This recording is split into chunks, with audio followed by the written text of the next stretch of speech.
Then he sent to Elijah a captain with his company of 50 men.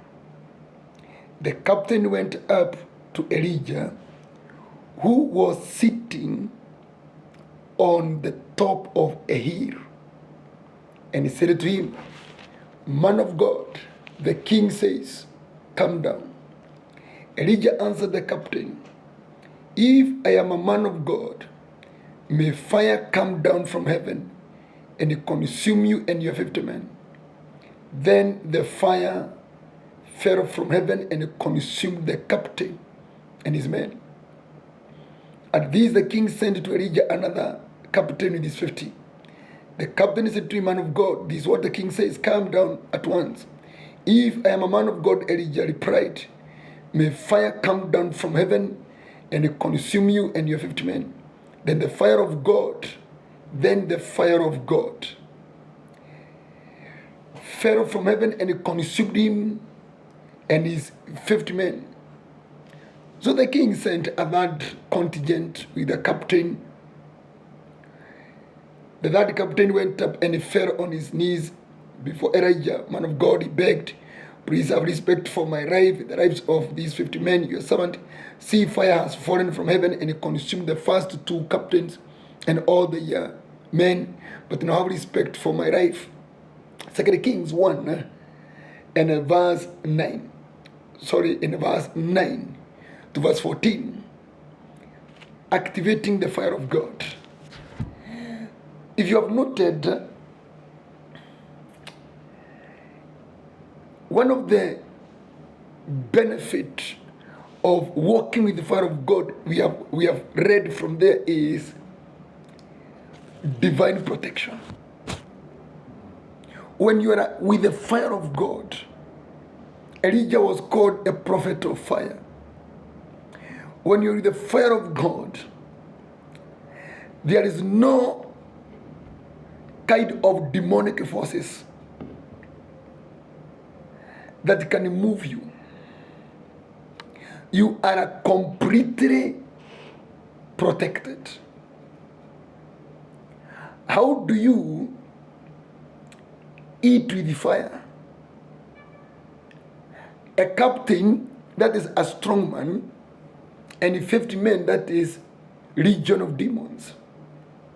And the second round is repeated. Satan says to you the same thing, a strong man with a legion of demons, and you command fire to consume. So when you're walking with the fire of God, you have nothing to fear. You are completely protected. There is nothing that can harm you in any way. Number two, when you're walking in the fear of God, the fire vindicates you and expresses your authenticity. Number one, he says, "If I am a man of God, let the fire come from heaven and consume you." So number one, the fire is coming, key number one, to vindicate Elijah that he is not a self-proclaimed prophet. He is truly a man of God. Number two is to authenticate him as genuine, as true man of God. Vindication and authenticity. Many men of God of today, we are struggling very much with authenticity. Before you are proved right or correct, you have to bring out very many wide kind of what are the proofs. You'll be told to give out a marriage certificate of church wedding. They will be speaking of some certain education documentaries or documents like theology certificates, diploma degrees.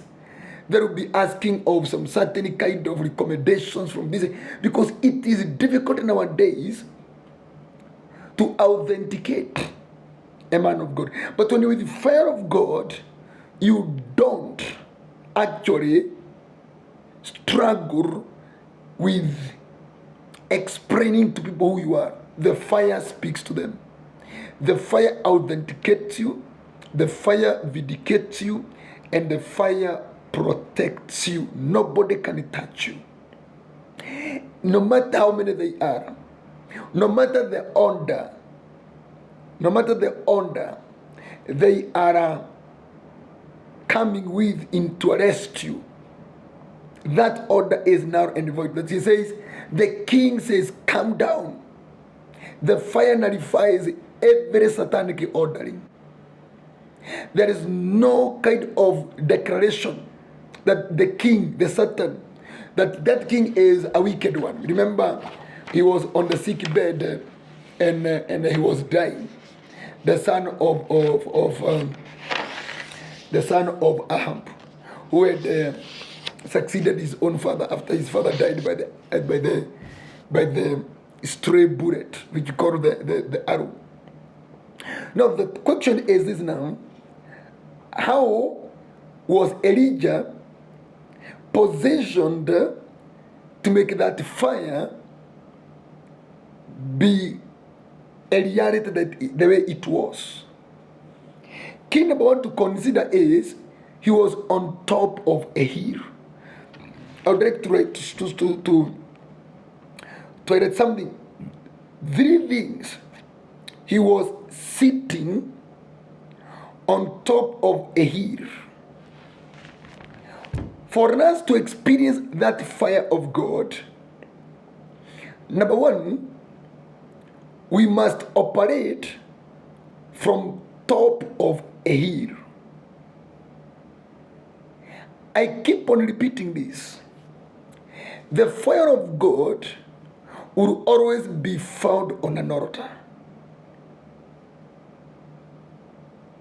When you are on the top of the hill, that means you are operating on an altar. There is no altar that has no fire. Even satanic altar has a form of fire that is wicked. So make sure you are on top of a hill. You are operating on an altar. Number 2, you are sitting. You are sitting. He was sitting on top of an altar, of a hill. So make sure you are seated. And sit means you are operating in full and absolute trust in God. You are resting in the divine provisions of God. So if you are not, you are somewhere like you are wavering, your faith is not stable, you cannot manifest the fire of God. The fire of God is manifested by the seated. Remember, Acts 2 speaks of the apostles were seated. They were in a room but seated.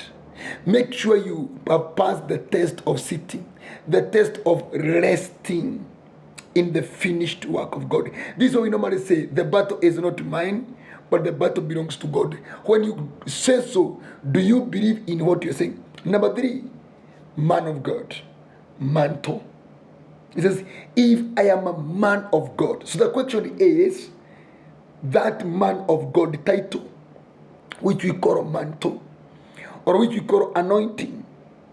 However you may want to define it, you may call it anointing. But me, from where I am, I call it the mantle. If you want to flow with the fire of God, make sure your mantle is inside you and it is being exercised. The anointing of God. Because the fire is always released by God to vindicate your nature inside, which is being questioned. So the fire is an effect, or is a reaction of the man of God he is inside. And the number 3, wearing the garment of camel.